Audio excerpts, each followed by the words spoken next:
Is your Infiniti QX80 failing to connect to Apple CarPlay? Let's troubleshoot the most common culprits in under 3 minutes.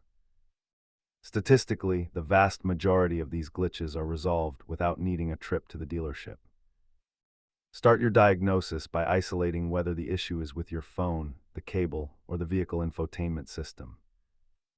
Begin by forcing a hard reboot of the infotainment system, then verify your physical connection cable is Apple certified.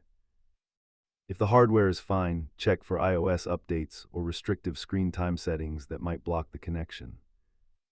You can often clear a software hangup by forgetting the device connection on both the car and your phone. If these steps don't restore connectivity, you might be looking at a faulty USB port or a hardware issue. As seen here, the vast majority of issues stem from cables, not the actual vehicle hardware. For persistent issues, inspect your USB port for debris or consult your local shop for a firmware flash.